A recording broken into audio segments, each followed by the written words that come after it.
جی بھٹو کا نعرہ لگایا تھا، جنہوں نے شہید درانی کے دور میں وزیر اعظم بے نظیر کے نعرے لگائے تھے، جنہوں نے صدر زرداری کے دور میں پاکستان کھپے کے نعرے لگائے تھے۔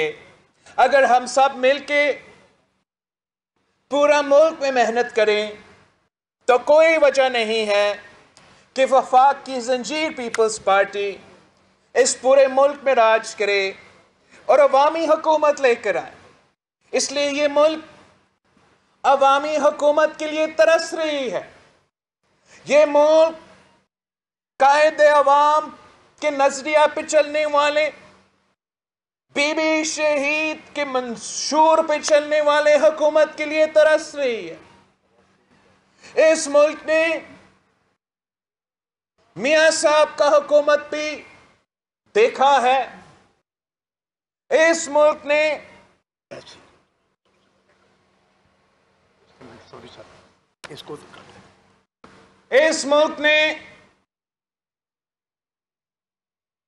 خان صاحب کی حکومت بھی بھگتا ہے، اور ان کو یاد ہو رہا ہے کہ قائد عوام جب وزیر اعظم تھا تو اس ملک کا حکومت کیسے چلتا تھا، اور آج افسوس کے ساتھ دیکھ رہے ہیں جب ایک کھلاڑی ہم پہ مسلط کیا گیا ہے، اس نے کیا حشر کیا ہے اس ملک کے ساتھ۔ اس ملک کے بزرگ کو یاد ہے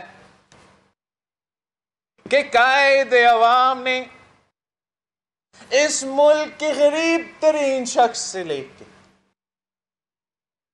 اس ملک کا کسان سے لے کے مزدور تک، مزدور سے لے کے طلبہ تک، طلبہ سے لے کے خواتین تک، کیسے اس ملک کو ترقی پہ راستہ پہ لے کے چلا تھا، کیسے ایک ایسا ملک جس کا ایک آدھا حصہ ہم سے الگ کیا گیا تھا، وہ کیسے اس ملک کو، قوم کو نہ صرف اپنے پاؤں پر کھڑے کیے تھے، نہ صرف آتمی طاقت دے کے اس کا دفاع ہمیشہ کے لیے یقینی بنایا تھا، مگر پوری مسلم امہ میں قیادت کا ذمہ داری بھی اٹھایا تھا، اور پورا مسلم امہ کی قیادت کو نہ صرف اکٹھا کیا مگر لاہور میں اکٹھا کیا اور پاکستان کی وزیر اعظم کی قیادت میں اکٹھا کیا تھا۔ وہ دن بھی تھا جب پاکستان کا وزیر اعظم امریکہ جاتا تھا اور امریکہ کا صدر نے کہا تھا کہ مسٹر پرائم منسٹر، اگر آپ امریکن شہری ہوتا تو آپ میرا کابینہ میں ہوتا، تو پاکستان کا وزیر اعظم جواب دیتا کہ نہیں جناب، اگر میں امریکی ہوتا تو میں آپ کی جگہ میں ہوتا۔ اور آج ہمیں وہ دن دیکھنے پہ مجبور ہیں جب ہمارا وزیر خارجہ اور باقی اہم عہدیدار امریکہ میں گھوم رہے ہیں اور بھیک مانگ رہے ہیں کہ ذرا ایک فون کال کروا دیں۔ ہمارے بزرگوں کو یاد ہے کہ جو وعدے قائد عوام کرتے تھے وہ بڑے بڑے وعدے ہوتے تھے، انقلابی وعدے ہوتے تھے، مگر وہ وعدے پورے ہوتے تھے۔ جو وعدے اس سلیکٹڈ نے کیے تھے وہ بھی بڑے بڑے وعدے تھے، 90 دن میں مکمل ہونے والے تھے، مگر ایک بھی پورا نہیں ہوا۔ قائد عوام نے کہا کہ اسلام ہمارا دین ہے، جمہوریت ہمارا سیاست ہے، مساوات ہمارا معیشت ہے، اور طاقت کا سرچشمہ عوام ہے۔ تو پھر آئین پہلی مرتبہ جب بنایا تو وہ اسلامی بھی تھا، وہ وفاقی بھی تھا، وہ جمہوری بھی تھا اور وہ عوام کو طاقت کا سرچشمہ بنا کے آپ کے سامنے 1973 کی آئین پیش کی۔ اس آدمی نے کہا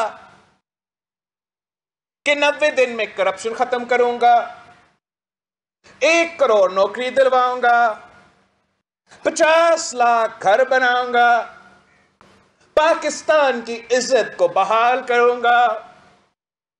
اور آپ نے دیکھا کہ ہر ایک وعدہ جھوٹا نکلا، ہر ایک وعدہ دھوکا نکلا۔ جب قائد عوام کہتا تھا کہ میں غریب کو طاقتور بناؤں گا، جب قائد عوام نے اس ملک کے کسانوں سے وعدہ کیا تھا کہ میں سرداری نظام ختم کروں گا، تو اس نے وہ وعدہ پورا کر کے دکھایا اور کسانوں کو زمینوں کا مالک بنا دیا۔ یہ خان نے دعویٰ کیا تھا کہ ہم ایگریکلچر ایمرجنسی ڈکلیئر کر کے ہمارے کسان کے ساتھ دیں گے اور زرعی انقلاب لے کر آئیں گے۔ الٹا انہوں نے تو زرعی ایمرجنسی خود نافذ کر دیا ہے۔ جس ملک کو مرتے حر صدر زرداری نے گندم کا امپورٹر ہوتے ہوئے ایک گندم کا ایکسپورٹر 1 سال کے اندر بنا دیا تھا، جس ملک میں صدر زرداری نے کسان کا خوشحالی کا بندوبست کیا تھا، جہاں آپ نہ صرف گندم ایکسپورٹ کرتے تھے مگر چینی ایکسپورٹ کرتے تھے اور چاول بھی ایکسپورٹ کرتے تھے، آج آپ دوسرے ممالک کے کسان کے فصل امپورٹ کرنے پہ مجبور ہیں۔ جہاں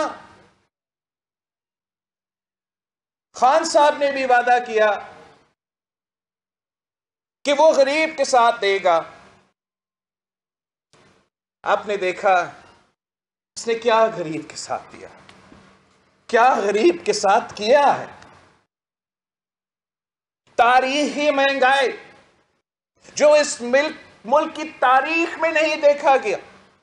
جب بنگلہ دیش ہم سے الگ ہوا تھا اس وقت میں بھی ہمارا نام مہنگائی اس سطح پہ تھا جو خان صاحب لے کر آیا ہے۔ بنگلہ دیش ہو یا جنگ زدہ افغانستان، ان کا مہنگائی کی شرح پاکستان جتنا نہیں ہے۔ جو تاریخی غربت اور بے روزگاری اس دور میں ہوا ہے وہ پاکستان کی تاریخ میں نہیں دیکھا گیا۔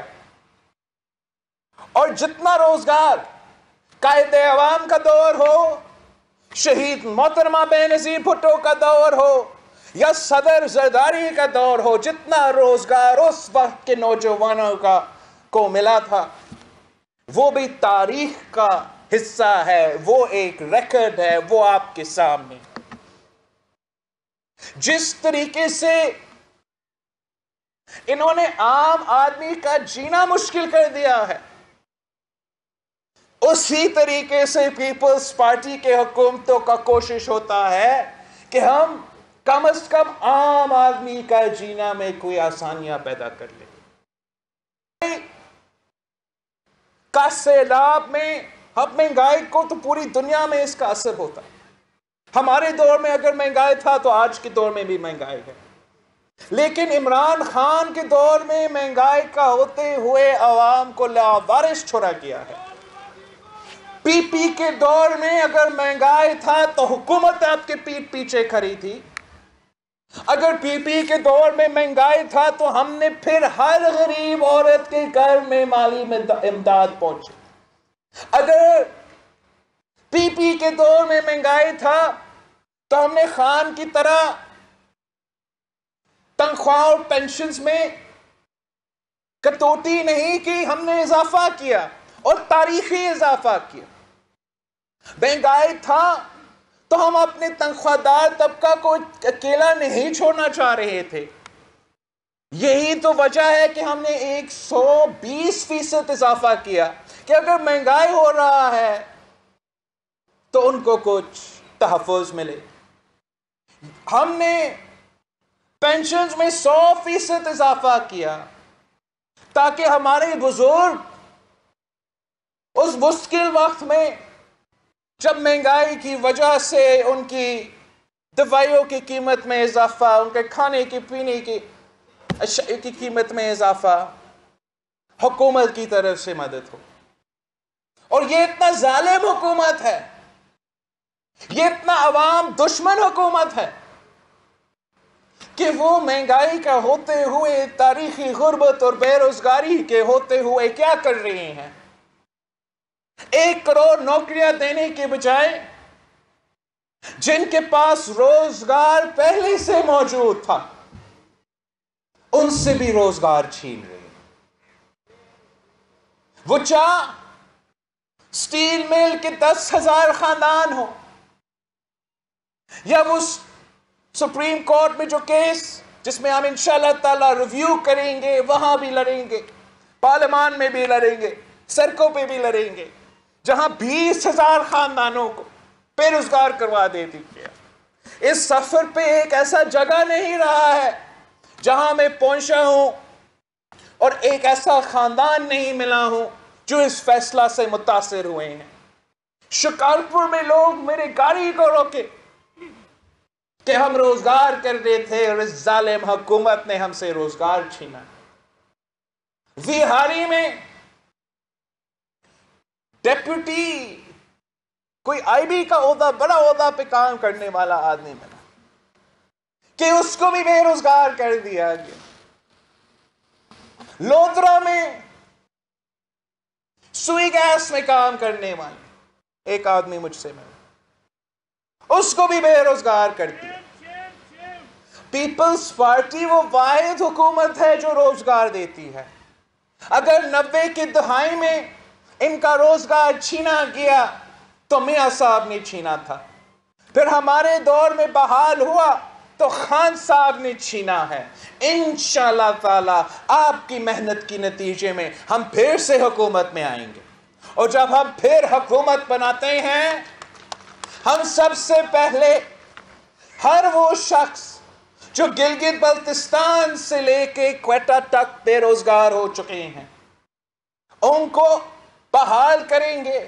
پھر انشاءاللہ تعالی ہم نوجوان نسل کے لیے بھی روزگار کا بندوبست کریں گے، اور ہمارا کام ہوگا، ہمارا حکومت کا یہ کام ہوگا کہ جگہ جگہ اب یہ انشور کرے کہ جو بے روزگار ہے ہم کیسا ان کے لیے روزگار کا بندوبست کر سکیں.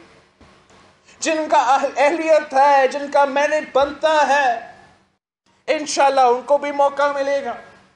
جن کو زیادہ سکلز کی ضرورت ہے، جن کو زیادہ ٹریننگ کی ضرورت ہے، ان کا ٹریننگ کروایا جائے گا، سکھایا جائے گا تاکہ ہم ہر کسی کا بندوبست کر سکیں. ہم یہ نہیں سوچیں گے کہ حکومت کا کام ہے لوگوں سے چھیننا، حکومت کا کام ہے لوگوں کو اکوموڈیٹ کرنا. جب عوامی حکومت ہوتا ہے تو عوام کی ڈکٹیشن پہ حکومت چلتا ہے. جب عوامی نمائندوں کی حکومت ہوتا ہے تو عوام کے مفاد ہمیشہ سوچتا ہے. انشاءاللہ تعالی آپ اپنا جد و جہد تیز کریں، آپ اپنا محنت تیز کریں. ہم نے جگہ جگہ پہنچنا ہے. ہم نے ایک طرف اس نالائق، نااہل، ناکام ترین، ناجائز حکومت کو لڑکانا ہے اور بھگانا ہے، تو ہم نے دوسرے طرف اپنے دوستوں کو مجبور کرنا ہے کہ جو ہم نے آپ کو راستہ دکھا دیا تھا، جو ہم نے یوسف رضا گیلانی صاحب کو منتخب کر کے اس حکومت کا خاتمہ کا بندوبست کر دیا تھا، اب آپ یہ دوگلا پالیسی نہیں چلے گا. یا آپ اپوزیشن کا حصہ میں کھڑا ہو، اپوزیشن کا رول ادا کرے، یا آ کے اعلان کرے کہ آپ حکومت کے سہولت کار ہو؟ یہ کیسے ممکن ہے کہ ہم نے ان کا اکثریت کو اقلیت میں تبدیل کر دیا، لانگ مارچ کا اعلان کر دیا، اور آپ اس وقت بھی پیچھے ہٹے؟ آج ہم تو جگہ جگہ جا رہے ہیں. ہم نے آپ کے بیٹھ سے آپ کو سمجھانے کی کوشش کی، آپ نے ہمیں چیلنج کیا، ہم نے اپنا پولیٹیکل کیپٹل سٹیکس پہ رکھ کے آپ کو کر کے دکھایا. اب ہم آپ کو مجبور کریں گے، ہم آپ کو مجبور کریں گے کہ آپ اپوزیشن کا کردار ادا کریں، بزدار کو گھر بھیجے، عمران کو گھر بھیجے، الیکشنز کروائے، صاف و شفاف الیکشنز ہوں گے، اور انشاءاللہ تعالی جیسے حکومت بنتا ہے وہ عوامی حکومت ہوگا اور عوام کے رائے سے چلے گا. ایسے نہیں ہو سکتا ہے، ایسے نہیں ہو سکتا ہے کہ ووٹ کی عزت کی بات ہو اور جب ووٹ کا استعمال کا وقت آیا بھاگ جائے. ایسے نہیں ہو سکتا ہے کہ ووٹ کی عزت کی بات ہو اور بائی الیکشنز کی وقت ہو تو آپ بوائیکاٹ کی بات کریں. ایسے نہیں ہو سکتا ہے کہ ووٹ کی عزت کی بات ہو مگر سینٹ کے الیکشن کا موقع آتا ہے تو وہاں بوائیکاٹ کا بات ہو. ایسے نہیں ہو سکتا ہے کہ ووٹ کی عزت کی بات ہو تو ہم کہیں کہ ووٹ استعمال کرو، بزدار کو بگا دو، ووٹ استعمال کرو، عمران کو گھر بھیجو.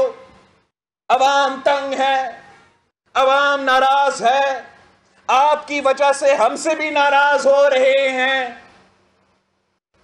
اگر آپ ووٹ کا عزت کرتے ہو تو آپ اپنا ووٹ استعمال تو کرو، بزدار کو چیلنج کرو، مل کے مقابلہ کرو. یہ گر جائے گا، یہ کٹ پتلی کا کٹ پتلی ہے،